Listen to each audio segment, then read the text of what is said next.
qu'est-ce que le vrai culte? C'est quoi le vrai culte? C'est quoi le vrai culte?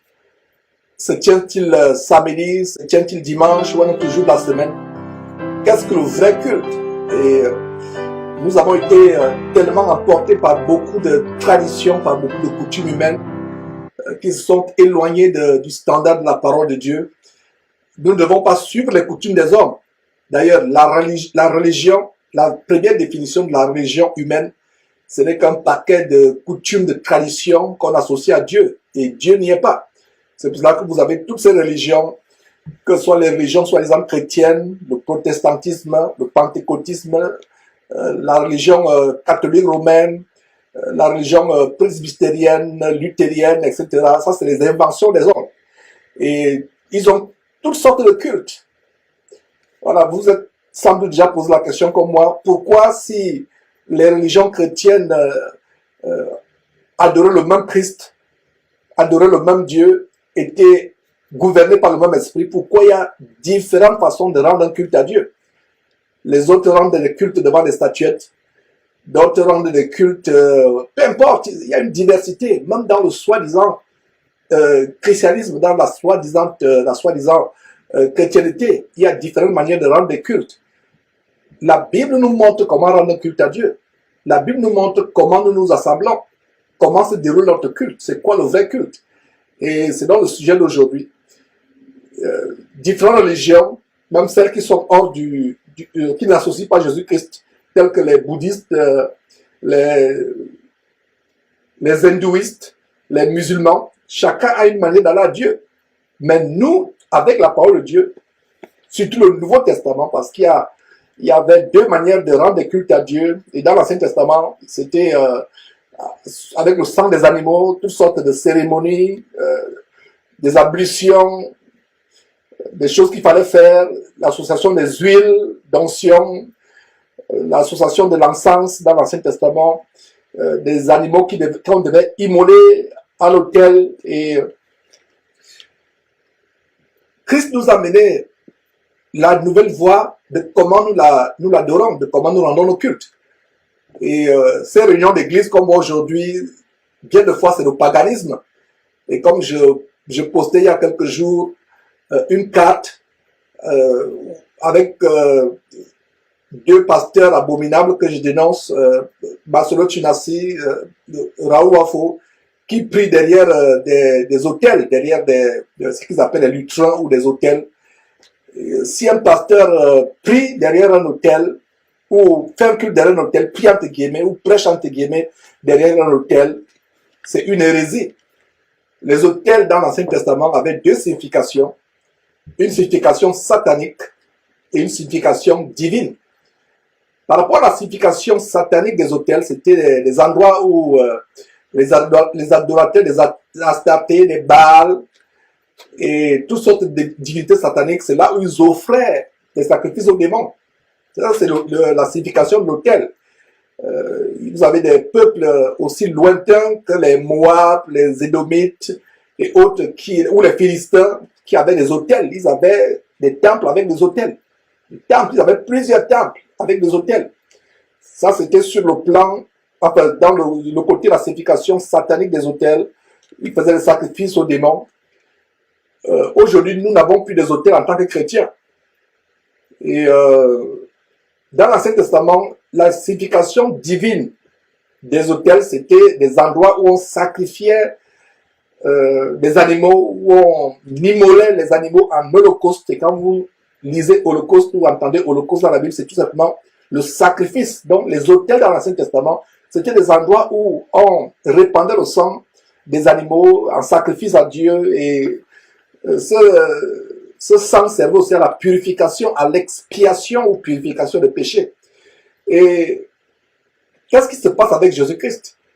Jésus-Christ, la Bible l'appelle l'agneau de Dieu qui ôte les péchés du monde. Cet agneau a été immolé une fois pour toutes. L'autel sur lequel l'agneau a été immolé s'est trouvé à Golgotha il y a 2000 ans, sur la croix. Voilà le seul autel des chrétiens. L'autel où Jésus-Christ a été immolé à Golgotha. Son sang a coulé goutte par goutte sur cette croix. Il a fait des heures sur cette croix. Son sang a coulé goutte par goutte pour nous purifier. Jésus-Christ a été immolé. L'agneau de Dieu a été immolé une fois pour toutes, terminé, terminé. Donc aujourd'hui, ces pasteurs qui prêchent derrière les autels, ces pasteurs qui ont la chair, qui les distingue à d'autres chrétiens, nous sommes tous frères. Il n'y a pas de place spéciale, il n'y a pas un trône derrière lequel un soi-disant pasteur va se tenir pendant les heures pour prêcher. Dans les assemblées de Dieu, les vraies assemblées, nous nous asseyons ensemble. Il n'y a pas une chorale où des gens sont là, spécialistes du chant, spécialistes des cantiques. Que dit la parole de Dieu en Corinthiens chapitre 14, verset 26, ou Colossiens chapitre 3, verset 16. Les uns ou les autres ont les cantiques, une révélation. Ce n'est pas le privilège ou la chasse gardée de quelqu'un de venir tous les jours chanter ou bien enseigner. Nous tous, quelqu'un a une révélation, il donne la révélation, frère, je suis inspiré à donner un témoignage qui pourra édifier. Vous vous levez, vous donnez ce témoignage. Telle sœur qui dit vraiment, est-ce que je peux donner aussi mon témoignage? On lui donne la permission de donner son témoignage. Un frère qui a un enseignement, il enseigne. C'est ça la vraie réunion d'église. C'est ça la vraie réunion d'église.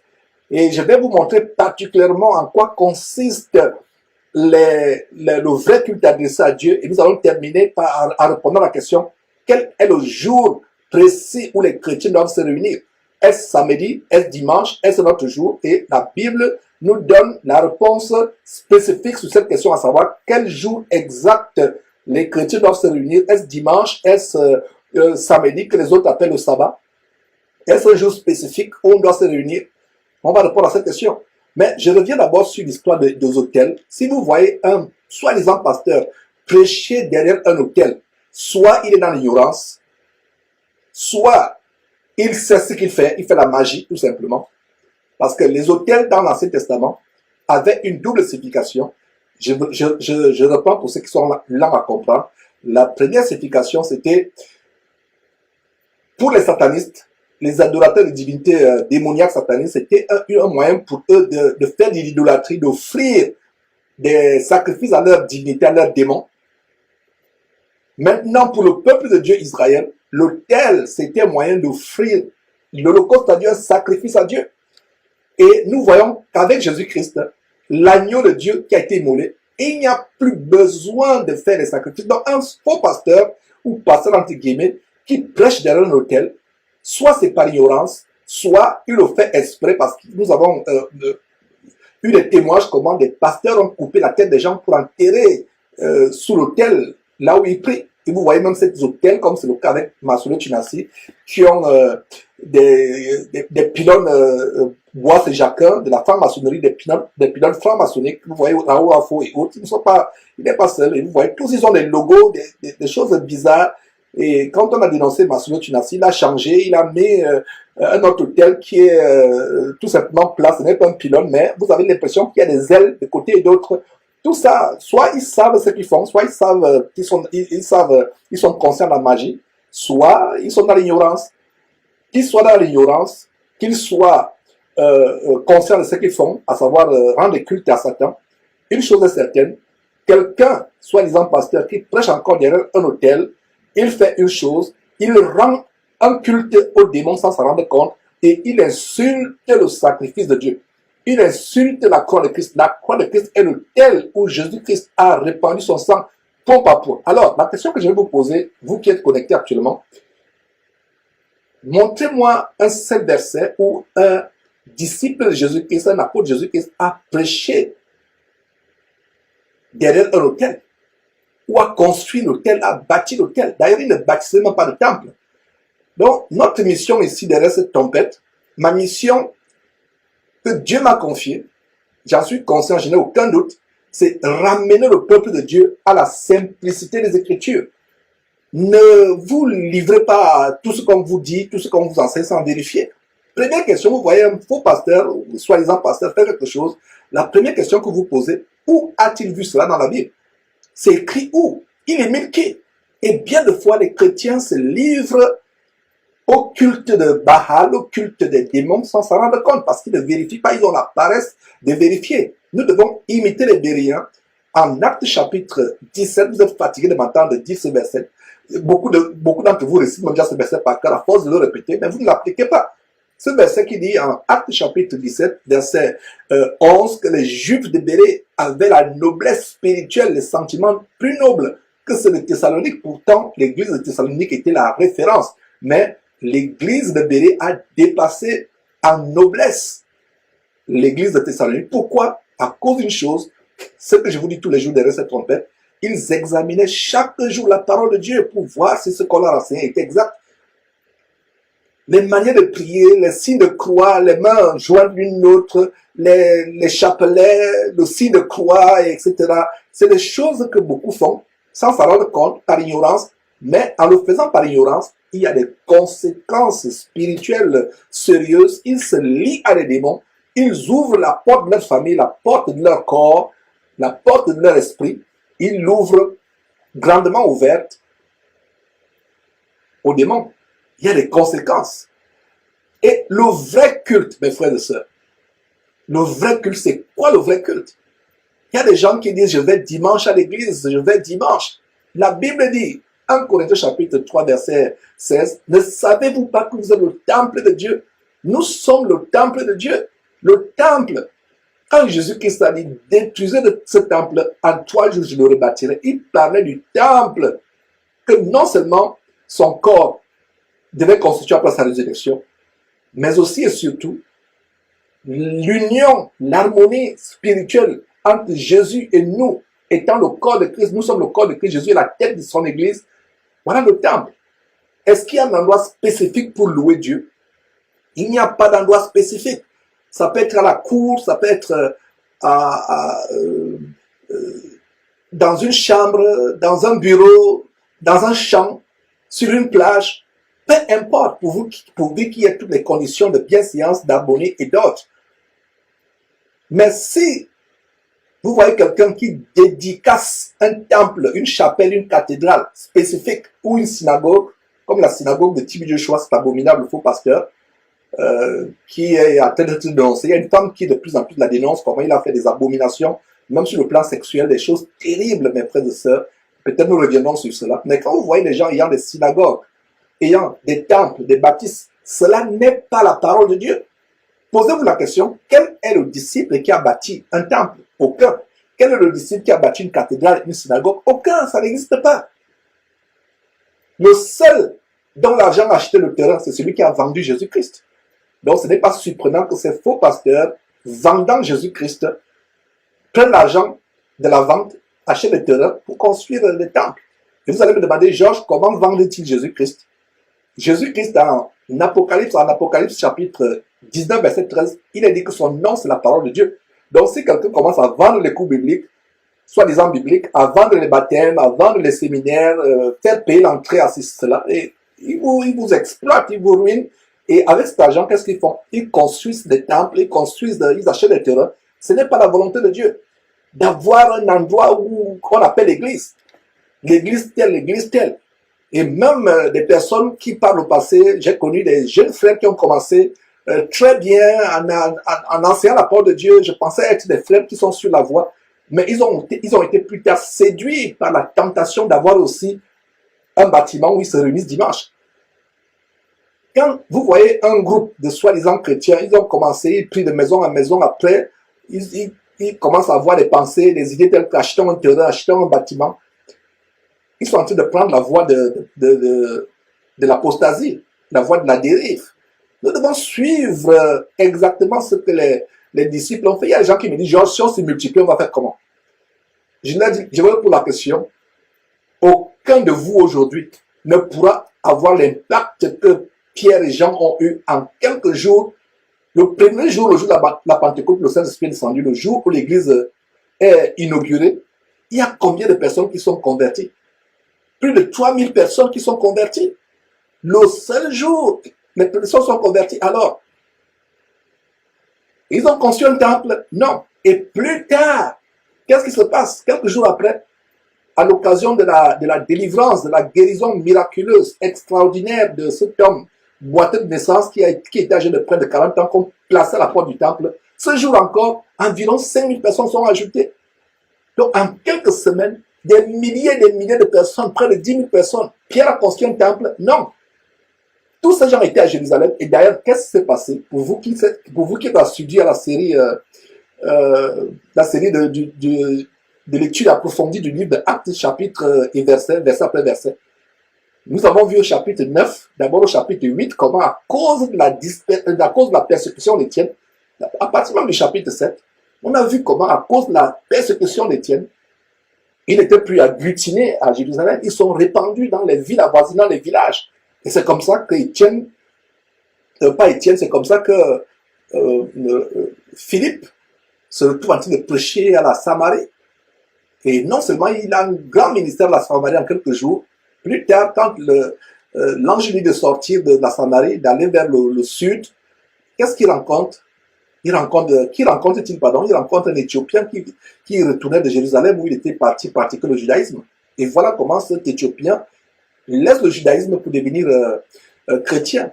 Alors, ce que je vais vous dire, c'est que aucun disciple n'a conçu un temple. Aujourd'hui, on va vous dire, ok, habillez-vous, endimanchez-vous. Il y a des habits spéciaux que vous devez venir mettre parce que vous êtes dans la présence de Dieu. On est dans la présence de Dieu 24 heures sur 24 heures. Hein? Les enseignements tels que, on va vous dire, sœur ou frère, hein? Habillez-vous correctement. Hein? Ces pasteurs qui entraînent les sœurs à vivre dans la volupté parce qu'ils veulent remplir tout simplement, ils veulent sans que vous en rendiez compte, sœur, tu deviens un moyen de publicité. Il y a même un faux pasteur nigérian, docteur homme de feu, qui disait aux femmes de s'habiller comme des prostituées afin d'attirer les gens. C'est-à-dire quand les gens vont vous voir vous habiller avec des pantalons serrés, avec des robes moulantes, avec des bijoux flashy, les gens vont venir. On vous dit d'avoir une manière spéciale de vous habiller pour aller à Dieu. On va à Dieu tous les jours et on va voir cela. Alors, avant cela, voyons ce que c'est le vrai culte, mes frères. Je n'aime pas beaucoup parler sans vous ouvrir la parole de Dieu, mais c'est une très bonne introduction. Donc, nous allons voir ce que c'est le vrai culte. Le vrai culte. Le culte, c'est un endroit de sacrifice. C'est un endroit où nous offrons à Dieu notre corps en sacrifice, en holocauste. C'est ça le vrai culte. Il ne s'agit pas d'aller à un endroit dimanche pour dire que je vais à l'église faire quoi que ce soit. Nous sommes l'église. Et l'église se réunit de maison à maison. De maison à maison. Donc, regardez mes frères et sœurs.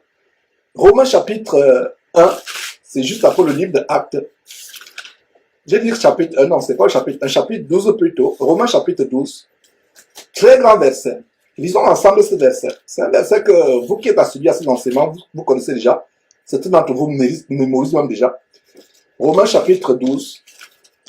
Ce grand verset dit quoi? Romains chapitre 12.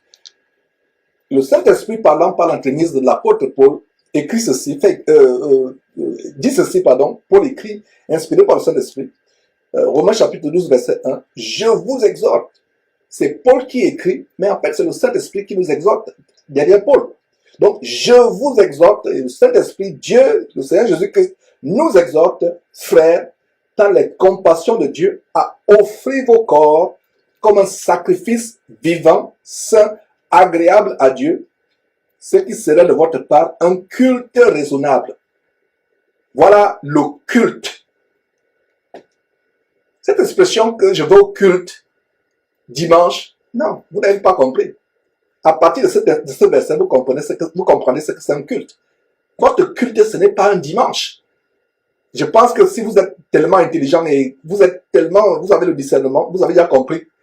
Vous avez déjà aussi eu la réponse à la question, est-ce qu'on doit se réunir dimanche ou samedi ou un jour particulier, mais on reviendra sur cela. Un culte à Dieu, c'est tous les jours, 24 heures sur 24 heures. 24 heures sur 24 heures, on vous dit, habillez-vous correctement pour aller à l'église, aux sœurs, habillez-vous convenablement, n'allez pas devant Dieu étant un haillon, etc. Non, on est devant Dieu tous les jours. Même dans le secret de ta chambre, il n'y a pas un moment spécifique d'être devant Dieu. Ces chrétiens du dimanche, vous voyez ces sœurs soi-disant, la plupart des églises c'est les sœurs en Christ surtout s'habillent comme des prostituées, vont dimanche comme des prostituées. Mais il y a même encore ces soi-disant églises où on est encore, en quelque sorte, la crainte de Dieu. On encourage les sœurs à venir de manière décente, longue jupe, bien habillée. Mais dès qu'elle sort de là, elle reprend ses tenues de prostituée. Donc vous vous habillez convenablement, vous couvrez votre corps avec les longues jupes, avec les habits décents seulement le dimanche. Le dimanche, qui vous a dit que c'est seulement le dimanche où vous louez Dieu? Qui vous a dit que c'est seulement le samedi ou le lundi? Je pense que vous avez déjà la réponse à cette question. Qui vous a dit? On vous dit habillez-vous décemment. Et si vous voyez, et il m'est arrivé moi-même, mes frères et sœurs, que ce soit par Facebook, que ce soit par les réseaux sociaux, que ce soit par physiquement, il nous est arrivé de voir une sœur qui vient dimanche à nos réunions d'église ou tout autre jour où on se réunit. Vous la voyez descendre, mais on est choqué de la voir ayant un pantalon serré, ayant des gros talons, des longs talons, pardon, pas des gros, des longs talons, ayant la peinture sur le visage, sur les paupières, sur le visage, sur les joues, sur les lèvres, ayant la peinture. On est surpris. Mes frères et sœurs, on est tellement surpris. Et elle-même, de fois, la personne se cache. Mais on l'a déjà vu. Elle se cache, elle dit, oh, ils m'ont vu. Tu te caches devant qui? Tu ne te caches pas devant les frères en Christ, tu te caches devant Dieu. Et vous voyez l'hypocrisie. Vous vous habillez correctement parce que vous allez soi-disant dimanche, parce qu'on va vous dire, devant Dieu, vous habillez convenablement. Et les autres jours, donc le dimanche, votre jour de réunion, vous vous habillez convenablement. Et les autres jours, vous êtes habillé en prostituée, ou toi, frère, tu es habillé en voyou. Donc, nous devons être habillés convenablement. Si un prédicateur te dit, sœur, habille-toi seulement bien pour aller à l'église, pour ne pas tenter les gens à l'église. Mais qu'en est-il de t'habiller bien pour ne pas amener ton voisin à pécher contre Dieu et à commettre la fornication avec toi? Que dit la parole de Dieu? Si quelqu'un en Matthieu chapitre 5, l'un des premiers grands sermons du Seigneur Jésus-Christ, en Matthieu chapitre 5, je vous ai dit, si vous voulez comprendre, avoir le résumé de tout ce que Jésus a enseigné, lisez Matthieu chapitre 5, Matthieu chapitre 6 et Matthieu chapitre 7. Lisez de temps en temps, ne serait-ce qu'une fois par mois. C'est 3 chapitres. Pour avoir la crème de ce que Jésus a enseigné. Alors dans Matthieu chapitre 5, Jésus dit, si quelqu'un regarde seulement une femme pour la convoiter, cette personne qui regarde une femme pour la convoiter a déjà commis l'adultère avec cette personne dans son cœur. Donc, toi, ma sœur, qui t'habille de manière sexy, on te dit, habille-toi seulement correctement quand tu vas à l'église. Ça, c'est encore les soi-disant églises où il y a encore un peu de pudeur. Pour les autres églises, oh là là, c'est la prostitution tous les jours. Mais les autres églises où on a quand même un peu la crainte de Dieu, où on fait semblant de craindre Dieu, on va vous dire, habillez-vous seulement, vous n'avez pas besoin d'être habillé modestement, convenablement. Habillez-vous seulement quand vous venez devant la présence de Dieu. Devant la présence de Dieu, vous êtes bien habillé, n'est-ce pas? Ça, c'est le paraître. Ça, c'est l'hypocrisie, vous vous moquez de Dieu. Et quand vous sortez de là, qu'est-ce qui se passe? Vous reprenez vos tenues de prostituée, vous reprenez vos bling-bling, vos peintures que vous mettez sur le visage, et qu'est-ce qui se passe? Le voisin qui te voit, le collègue de travail, ou le camarade de classe ou d'université, de collège qui te voit, qui sera séduit par ta mise de prostituée. Inconsciemment, voilà comment tu es en train de fouler de personnes à l'enfer et tu vas dimanche de manière modeste, comme ce baptême que nous avons dénoncé à la porte ouverte pour l'enfer de Mulhouse. Il parle de la porte ouverte de Mulhouse, cette église abominable, mais que j'appelle la porte ouverte pour l'enfer. Un documentaire de la télévision française que nous avons relayé derrière Jésus-Christ TV. Une jeune femme qui va à l'église en pantalon serré, le t-shirt montre le nombril, le ventre ouvert, pour le jour de son baptême. Regardez comment elle va se baptiser. Pantalon serré, nombril, le nombril dehors, le ventre dehors, va se baptiser. On lui met une robe blanche. Elle va dans une salle, elle enlève son attirail, son accoutrement, ses engoncements de prostituée.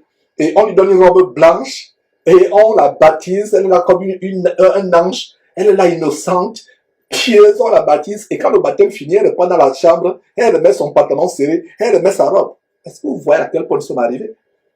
Restons un peu sur ce verset. Lisons encore ce verset. Romains chapitre 12, verset 1. Je vous exhorte, frères, par les compassions, regardez, par les compassions de Dieu. Paul supplie les frères, il supplie les frères romains, dit, s'il vous plaît, frères, s'il vous plaît, et si vous lisez Romains chapitre 1, comment l'église de Rome était gangrenée par l'homosexualité. Gangrenée par l'homosexualité. Il y avait des gens qui n'étaient pas véritablement convertis qui venaient toujours avec leurs pulsions homosexuelles et autres. Donc l'église de Rome avait un problème sérieux et regardez comment Paul les supplie, Romains chapitre 12, verset 1. Je vous en supplie, je vous exhorte, exhorter c'est encourager. Je vous en supplie, frères, par les compassions de Dieu, Dieu est compatissant, lent à la colère, il est lent avec nous pour que nous changions. Je vous en supplie à offrir vos corps, pas vos cœurs. Les gens qui disent que Dieu ne regarde pas le cœur, Dieu ne regarde pas le corps, pardon, ils disent Dieu ne regarde pas le corps, il regarde seulement le cœur. Regardez ce verset. Ce verset dit cœur, offrir vos cœurs, à offrir vos corps, corps, C-O-R-P-S, à offrir vos corps à Dieu comme un sacrifice vivant, saint, agréable, ce qui sera de vous, ce qui sera de votre part un culte. Regardez le culte. Voilà le verset au centre de cette exhortation. C'est quoi le vrai culte? Le vrai culte n'est pas dans un bâtiment. Donc cessez de dire, je vais au culte. Ton corps et toi, vous formez un culte à Dieu 24 heures sur 24 heures. Mes frères, si on peut comprendre cela, ma prière, c'est qu'on comprenne à partir d'aujourd'hui, vous ne penserez plus au culte en tant que culte. Ça, ce n'est pas un culte, ça, c'est une communion avec les frères. Chacun offrant un culte à Dieu 24 heures sur 24 heures. Quand vous vous réunissez, soit dimanche, soit samedi, soit lundi, soit mercredi, peu importe l'heure à laquelle ou le jour auquel vous vous réunissez, chacun offrant déjà un culte par un sacrifice vivant de son corps qui est vivant. Le contraire de vivant, c'est mort, c'est mort. Le contraire de saint, c'est impur, malsain. Le contraire d'agréable, c'est désagréable. Alors, tu offres à Dieu ton culte. Donc, le culte, c'est chacun de nous qui offrons un culte à Dieu 24 heures sur 24 heures. Que ce soit en présence des frères ou à l'absence des frères, parce que Dieu nous voit. N'oubliez pas ce que Jésus dit en Matthieu chapitre 28, vers la fin. Je serai avec vous tous les jours de votre vie. Tous les jours.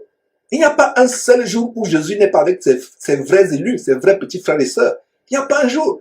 Si Jésus a dit en Matthieu chapitre 28, je serai avec vous tous les jours de la vie. Tous les jours. Donc, vous prenez un jour de culte, soi-disant, alors Jésus dit qu'il est avec vous tous les jours. Donc, le jour où vous allez au culte, là, vous allez rencontrer Jésus, n'est-ce pas?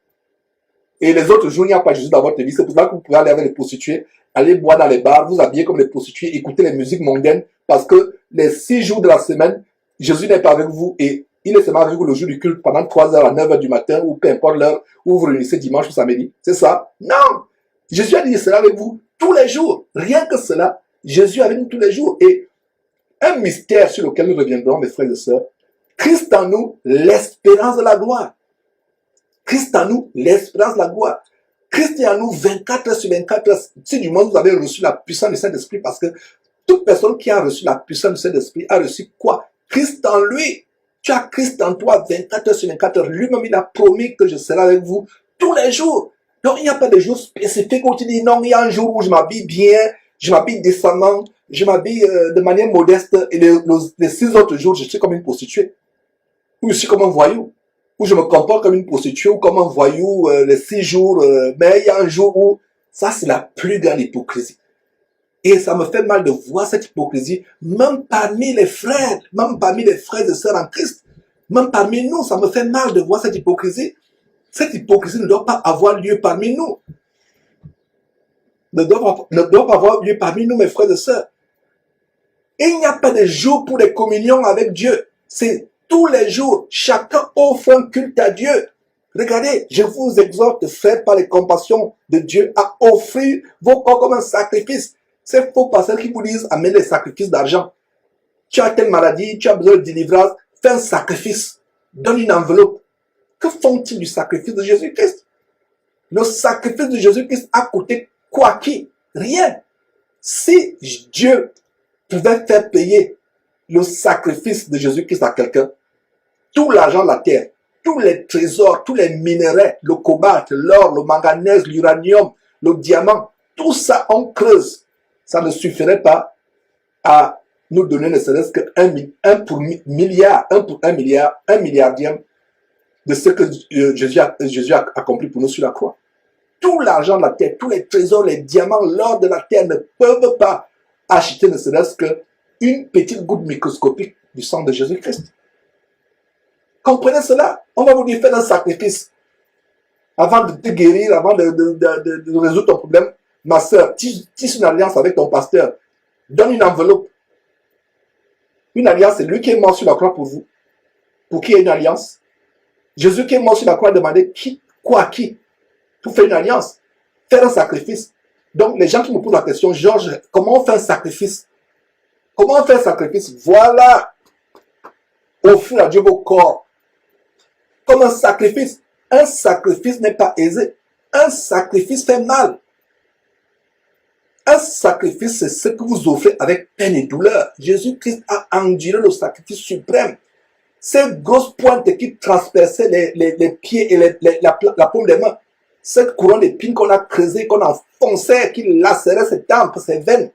Ce fouet en cuir, en laine de cuir, avec des terminaisons, des crochets en acier bien limés. Un coup de fouet faisait arracher la peau et la chair. On l'a fouetté jusqu'aux os. Voilà le sacrifice, c'est pénible. Et si comme cela ne suffisait pas, il est pendu pendant des heures au bois. Chaque ligament se déchire, chaque ligament. Et qu'est-ce que Dieu nous demande en retour comme culte agréable? Voilà le vrai culte. Dieu nous demande d'offrir nos corps. Ça fait mal. Ça fait mal à un moment, tu renonces à la pornographie à laquelle tu te plaisais, tu renonces à l'ivrognerie, à la gloutonnerie, tu renonces aux choses que tu aimes, tu renonces, à un moment ça fait mal. Du moins pour ceux qui sont encore charnels.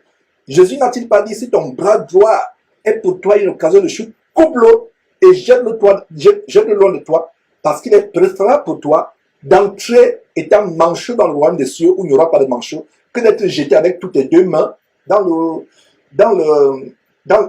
lac de feu et le soufre l'enfer qui ne s'éteindra point.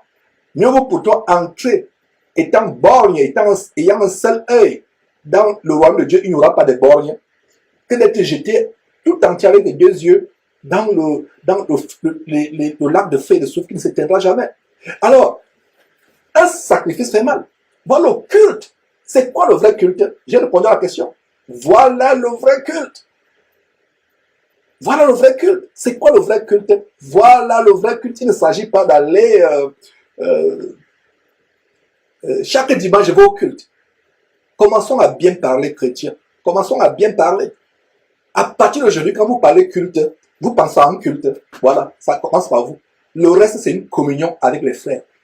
Et ça se tient où? De maison à maison, le meilleur endroit. Parce que quand c'est dans un temple, dans une église, une maison que vous avez, un bâtiment que vous avez loué, que vous avez acheté, les gens font semblant. Il y a des fois dimanche, quand on se réunit, ceux qui se réunissent avec nous, ils peuvent venir me trouver en babouche. Il n'y a même pas d'heure. Quand on dit dimanche, c'est vrai qu'on commence peut-être à 11 h, mais il n'y a pas vraiment d'heure fixe. Nous devons passer de temps ensemble. On se connaît, je suis avec mes enfants, je suis avec mon épouse, les gens viennent, si c'est chez moi que ça va se passer. Et d'ailleurs, les réunions d'église de maison, c'est rotatif. Ce n'est pas l'endroit. Alors, si vous vous réunissez seulement dans un endroit précis, et un bâtiment que vous avez loué, et vous louez ce bâtiment, et qu'est-ce qui se passe? On s'endimanche bien, les enfants paraissent se comporter, avoir des bonnes manières, mais c'est le paraître. Parce que vous êtes endimanché, etc. Mais quand ça se tient dans les maisons, vous savez comment sont les enfants du frère ou de la sœur. Vous savez comment le frère se comporte avec comment le frère se comporte avec sa femme. Vous savez comment la sœur se comporte avec son mari. Vous savez tout. Comme cette histoire que je vous ai raconté, un frère qui était tellement impressionné par les enfants, les filles du pasteur, bien se comportant avec beaucoup de manières, bien habillé, très calme, etc. Mais le premier jour où il a mis pied à la maison du pasteur, le pasteur lui dit, est-ce que ça te dirait, on t'offre à manger chez nous, etc. Est-ce que ça te dirait de venir passer un peu de temps, se connaître davantage? Dès qu'il arrive, il a été choqué. Ces filles qu'il croyait être des filles décentes, dès qu'elles arrivent à la maison, elles allument la télévision, elles commencent à se déhancher. Il y avait leur série qui passait avec les musiques infâmes des chanteuses américaines comme Beyoncé et Rihanna. Elles sont mis à se déhancher. Il était choqué. Il n'a rien dit à personne, mais il est parti là étant choqué.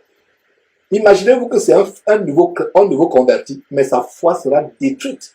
Il est parti là étant choqué. Donc ces enfants que je voyais, je pensais être calme. Or, quand vous restez de maison en maison, on ne peut pas vous cacher. Même à travers votre discernement, vous allez savoir s'il y a l'entente entre l'homme de Dieu et sa femme. Vous allez discerner comment les enfants se comportent. Ne pas vous tromper. Et c'est relax. Il n'y a pas de vêtements spéciaux. Mes frères, il n'y a pas de vêtements spéciaux. Il n'y a pas de tenue spéciale. Comme ça, ces églises-là, de forme, c'est la concurrence des habits. Si vous n'avez pas les habits, si vous n'avez que les rayons dans votre placard, vous ne pourrez pas aller à ICC. Ce sera la honte. Il faut peut-être que vous alliez voler les habits de votre sœur ou, je ne sais pas, prêter les habits pour aller à ICC dimanche. Si vous avez les rayons, vous n'entraînez pas. Et ça fait le complexe. Les gens ne vont plus pour Dieu, les gens vont pour se faire voir, pour faire voir leur tissage qui vient des cheveux sacrifiés aux démons en Inde, pour faire voir leur dernier jean destroyer qui vient de sortir, etc. Pour voir la dernière chaussure dans le talon qui fait ravage. C'est la mondanité.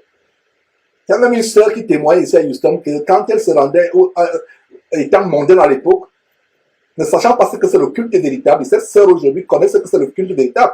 Elle se rendait là-bas, à une des dénominations, et elle faisait exprès pour arriver en retard.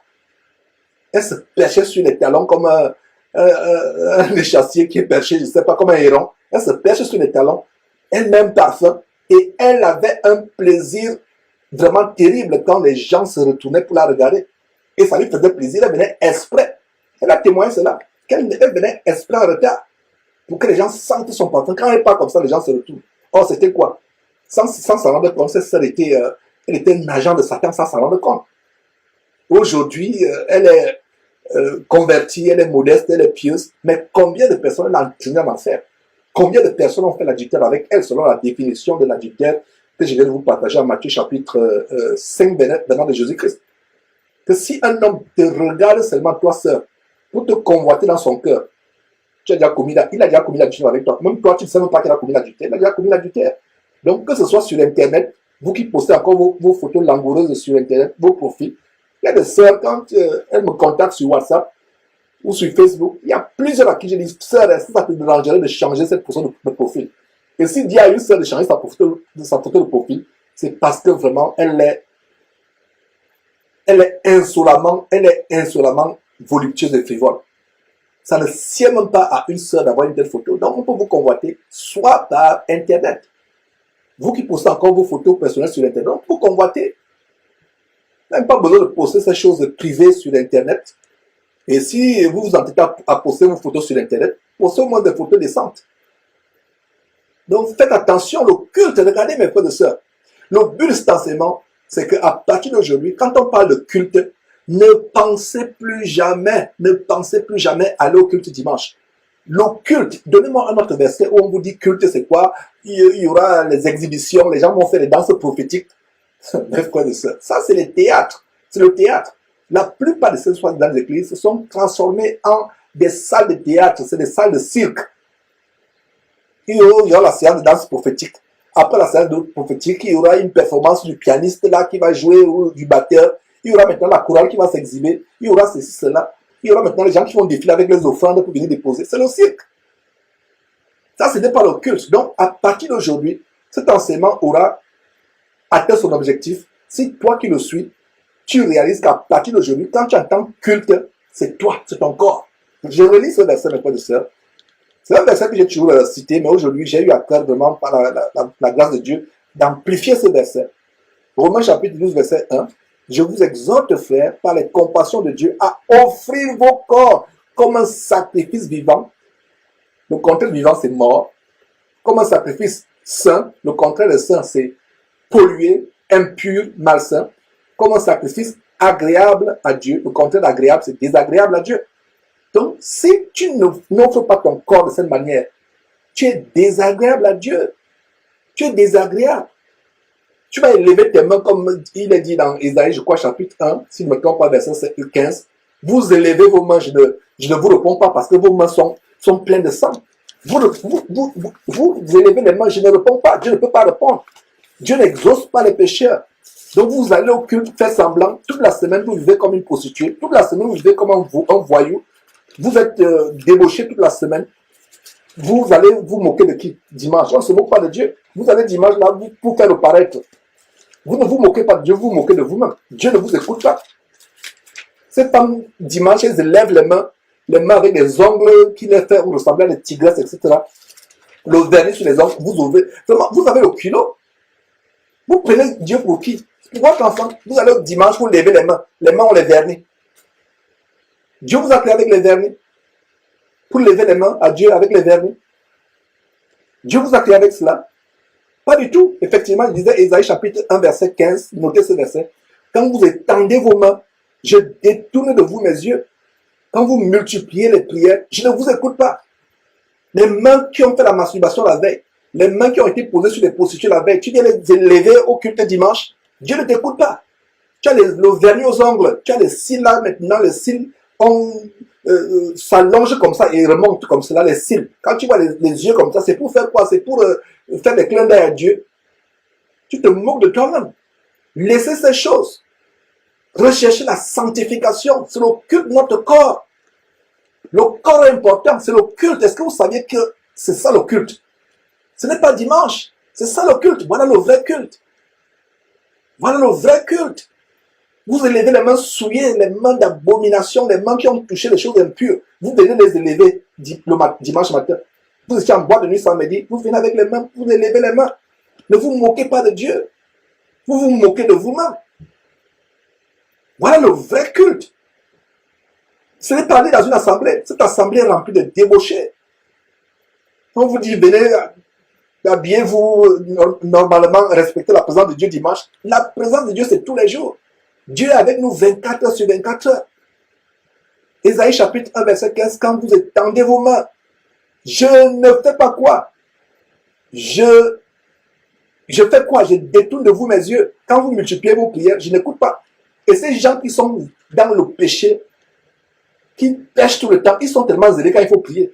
Vous voyez cette sœur-là, elle a la mise une position, vous la voyez, quand elle ferme ses yeux, elle est là, elle est en train de chanter les mains élevées vers Dieu. Vous pensez que c'est un ange, mais ce n'est même pas un ange, peut-être c'est un ange déchu, parce que c'est quoi? Vous voyez les ongles comme une tigresse avec des couleurs multicolores, avec la peinture sur les ongles. Dieu vous a créé avec la peinture sur les ongles.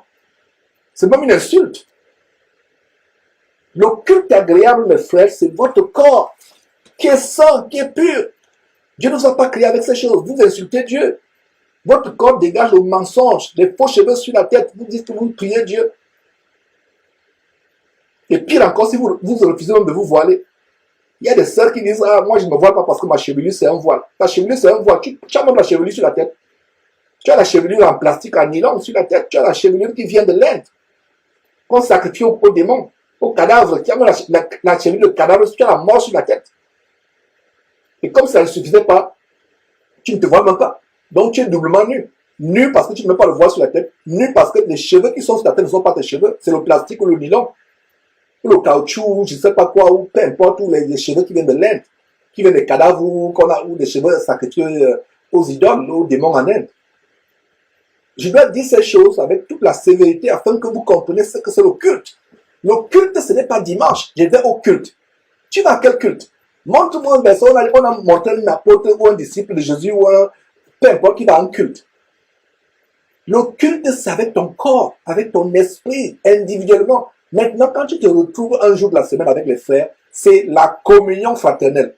Allez lire encore, allez encore suivre l'étude de Actes chapitre 1 et 2. Même les premiers chapitres de Actes chapitre 1 jusqu'à 5, la communion, il persévère dans la communion. Donc, vos réunions d'église là, ça s'appelle communion. Parce que nous sommes l'église. Le culte, c'est au niveau personnel. Il n'y a aucun verset dans la Bible où on parle de culte comme étant une réunion d'église. Montrez-moi ce verset, je vais croire. Montrez-moi un verset où il est dit que les chrétiens se réunissent et on appelle ça culte. Non, ça n'existe pas. Ce verset parle de culte de ton corps. Voilà ce qui sera de vous, mes frères, s'il vous plaît, disons encore ce verset.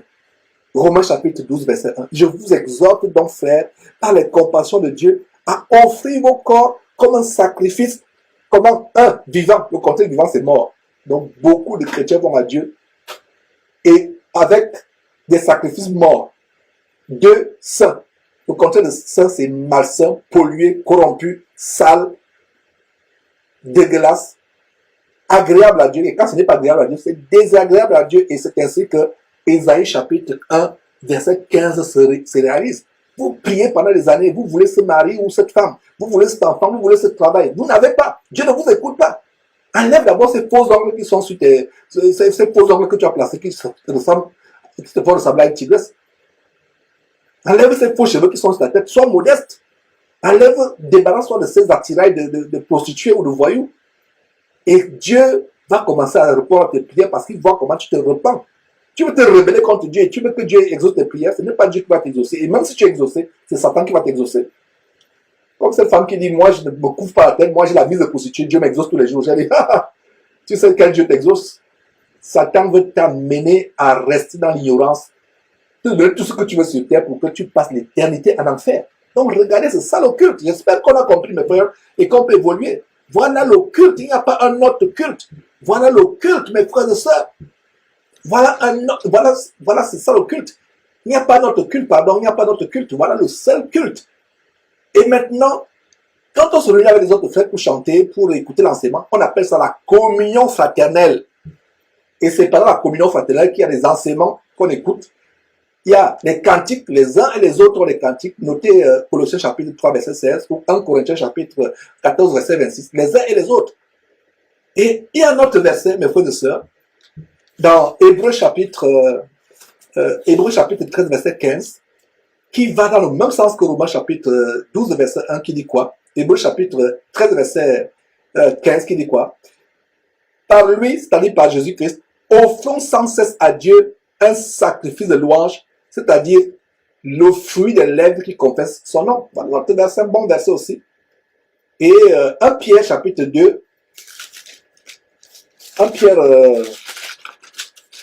Pierre chapitre 2, verset 5, qui dit quoi? 1 Pierre chapitre 2, verset 5.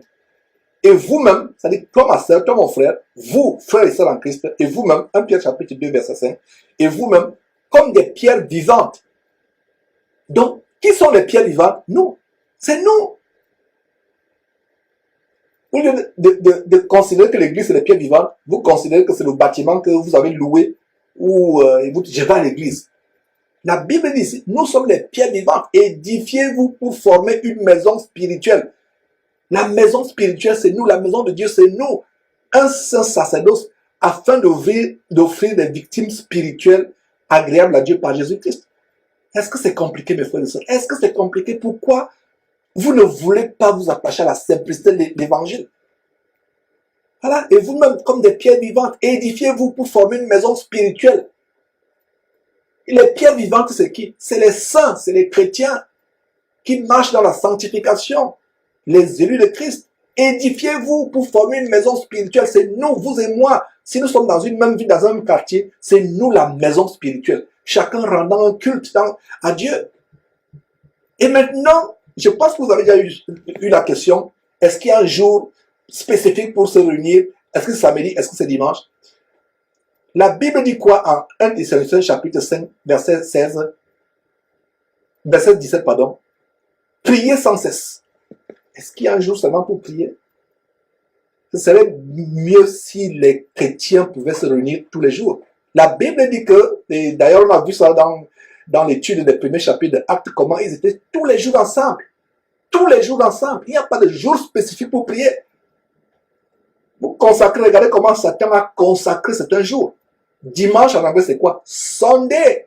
Et Sunday c'est quoi? Sun, le soleil, et day, le jour. Le jour du soleil.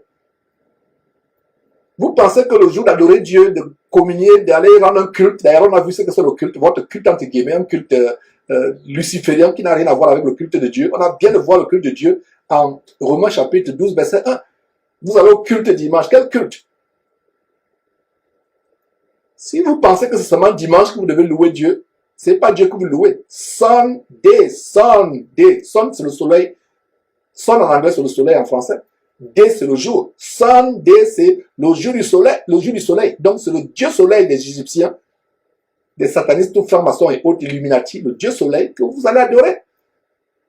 Et c'est samedi, comme l'abomination adventiste créée par cette femme abominable, Ellen White, alors que la Bible ne peut pas interdire à la femme d'enseigner. Elle a écrit des livres qui sont au même niveau que la Bible chez les adventistes. Quelle apostasie!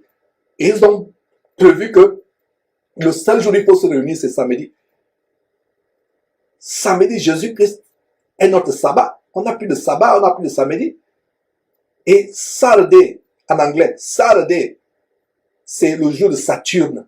Saturne, c'est pour ça qu'il y a les messes noires le samedi. Black Sabbath, le sabbat noir. Les satanistes savent de quoi je parle. Si un sataniste là qui par hasard est en train de suivre ça, il va dire ce gars c'est de quoi il parle. La plupart des grands sacrifices se passent souvent samedi. Vous pensez que c'est par hasard que c'est samedi où il y a les grands concerts, qu'il y a les grands spectacles samedi. Vous pensez que c'est par hasard? Le spectacle peut avoir lieu vendredi. Vous allez me dire c'est parce que les gens ne travaillent pas dimanche le lendemain. Mais les gens ne travaillent pas aussi samedi. Pourquoi les spectacles ne se passent pas souvent vendredi soir? Ils attendent samedi les grands spectacles, les grands concerts, les grands matchs de football. C'est souvent samedi. C'est là où il y a les messes noires, Black Sabbath. Black Sabbath, le sabbat noir. Saturday, c'est Saturne. Et Saturne, c'est Satan dans le domaine spirituel. Saturne représente Satan. Donc, il y a le Dieu Soleil, qui est une divinité satanique, dimanche, Sunday, et samedi, il y a Saturday, Saturday, le jour de Saturne ou Satan dans les sciences occultes ésotériques. Donc, il n'y a pas de jour. N'ayez pas. Nous, à Houston, on se réunit le jour où tout le monde est libre. Ce n'est pas parce que le dimanche, c'est le jour où on va... Non. Quand c'est un jour férié, on peut se réunir, on va se réunir. Et c'est la volonté de Dieu qu'on se réunisse tous les jours. Mais malheureusement, dans des pays où les gens sont tellement occupés comme aux États-Unis, et peut-être en Europe aussi, ce n'est pas le cas en Europe, mais aux États-Unis, les gens sont occupés. Les gens sont occupés, les gens ont des horaires, des emplois de temps divergents. Donc, si on se réunit samedi ou dimanche, ce n'est pas parce qu'on a choisi un jour spécifique. Que dit la parole de Dieu? Priez sans cesse. Priez sans cesse. Et que dit Éphésiens chapitre 6? Éphésiens chapitre 6 donne encore une autre... va encore plus loin. Éphésiens chapitre 6, verset 18 dit, faites en tout temps par l'esprit toutes sortes de prières et de supplications. Veillez à cela avec une entière persévérance et priez pour tous les saints. Donc, Éphésiens 6, 18, faites en tout temps par l'esprit. Tout le temps. Dimanche seulement. Non. Samedi seulement. Non. En tout temps. Donc, les frères et sœurs, normalement, l'idéal, c'est que les frères et sœurs se réunissent presque tous les jours, si c'est possible. Et en commençant par mari et femme et les enfants. Tous les jours, vous vous réunissez, c'est l'idéal. Il y a des gens qui disent, Georges, je n'ai pas une église. Je demande à la sœur, tu me dis que tu n'as pas une église, tu es marié? Oui. Le marié chrétien comme toi? Oui. Il est affermi dans la foi? Oui, mais nous voulons une église. Ils n'ont pas encore compris. Nous voulons aller à un culte, nous voulons un lieu de culte. À partir d'aujourd'hui, comprenez que le culte, c'est vous qui le rendez avec le sacrifice de votre corps. Un sacrifice comment? Saint, agréable, vivant. Ce sera un culte raisonnable. Le contraire de raisonnable, c'est déraisonnable. Donc, voilà le vrai culte. Regardez, Éphésiens chapitre 6, verset 18, faites en tout temps par l'esprit toutes sortes de prières. Donc, vous êtes deux, mari et femme. Chacun de vous, faisant son culte, étant conscient de ce que c'est le culte, quand vous réunissez, c'est la réunion. Maintenant, si les frères peuvent s'ajouter, c'est bien. Quand j'enseigne ces choses, je ne dis pas que l'assemblée des sœurs n'est pas importante. Ne me comprenez pas mal. Mais aujourd'hui, c'est difficile de trouver les vrais frères et sœurs. Vous allez vous communier avec des frères, ça nous est arrivé, des frères qui viennent se communier avec nous, mais ils viennent avec leur doctrine. Ils ne sont pas prêts à se débarrasser des toiles d'araignée doctrinales qu'ils ont menées de leur camp de concentration, qu'ils appellent les églises. Ils ne veulent pas se débarrasser. Comment vous pouvez communier avec quelqu'un qui va se dire, mais frère, attends, moi je vais d'abord allumer ma bougie. Chez les catholiques, c'est ce que nous faisons. Ou alors tu vas te réunir avec un moment, il va dire, frère, c'est bien, on a lu Galates chapitre 3, mais je vais aussi prendre le livre des Mormons. Non, nous nous réunissons ayant la même doctrine que le Seigneur Jésus nous a donné, mes frères et sœurs. Donc, je pense que j'ai répondu à la question, qu'est-ce que le vrai culte? Le vrai culte, c'est Romains chapitre 12, verset 1, notre corps, un sacrifice tous les jours. Ça ne se passe pas seulement quand on va un jour spécifique, soit dimanche, soit samedi, ce sera vraiment l'hypocrisie, le mensonge. On ne ment pas à Dieu, on ne trompe pas Dieu. Et est-ce qu'il y a un jour spécifique pour prier? Non, tous les jours. Si c'est samedi que vous êtes disponible, priez samedi. Si c'est dimanche, priez samedi, dimanche. Si c'est lundi, priez lundi. Si c'est même tous les jours, c'est merveilleux. Mais il y a des gens dans leur tête, ils lisent le jour du Seigneur. Regardez, il y avait des émissions en Afrique à l'époque, plusieurs années, je ne sais pas si ça existe encore, à la télévision gabonaise ou camerounaise, je ne sais pas dans quel pays exactement. Je voyais souvent, étant petit, du moins beaucoup plus jeune encore, je voyais une émission spéciale, le jour du Seigneur. Et aujourd'hui, on dit le jour du Seigneur, c'est dimanche. D'autres disent c'est samedi. Non! La Bible nous montre que le jour du Seigneur, c'est le jour où Jésus viendra juger le monde avec colère, où le monde va payer toute sa désobéissance, toute sa rébellion. C'est ça le jour de vengeance. C'est ça. Même Isaïe a parlé de ce jour du Seigneur. Même Jésus, quand il entre dans le temple, on lui donne la parole, il l'ouvre. Il est venu pour prononcer une année de grâce. Il s'est limité de parler plus loin parce que c'est Isaïe qui va plus loin en disant qu'il y aura un jour du Seigneur. Le jour de la grande rétribution, le jour de colère, un jour terrifiant. Mais aujourd'hui, on vous dit le jour du Seigneur, c'est samedi. Qui vous a dit? Montrez-moi un verset qui vous dit que le jour du Seigneur, c'est samedi. S'il y a un verset qui vous dit que le jour du Seigneur, c'est samedi, donc ça contredit ce qu'on vient de lire en Éphésiens chapitre 6, verset 18, qui dit, faites en tout temps. Le temps, c'est quoi? Tout temps. Lundi, mardi, mercredi, jeudi, tout le temps, tout le temps, tout le temps. Il n'y a pas d'heure spécifique de prière. Il n'y a pas de jour spécifique. Faites en tout temps. Donc, ceux qui vous disent que le jour du Seigneur, c'est samedi, le jour du Seigneur, c'est dimanche ou mardi, peu importe. Et beaucoup pensaient que je devais répondre à la question, à savoir, quel jour doit-on prier? Je devais donner un jour spécifique. Vous êtes déçus. Parce que la Bible ne nous donne pas le jour spécifique. La Bible dit, faites en tout temps. Tous les jours sont semblables devant Dieu. Tous les jours sont semblables. Mes frères et sœurs, j'espère que vous avez été bénis par cette exhortation sur le culte. Et ma prière est que toute personne qui a suivi cette vidéo, à partir d'aujourd'hui, ne dira plus que je vais au culte. Comprendra que c'est toi le culte, mes frères et sœurs. C'était un plaisir de montrer ces choses. Plaisir à Dieu, on reviendra demain avec un autre sujet selon que le Seigneur nous en inspirera. Bye bye.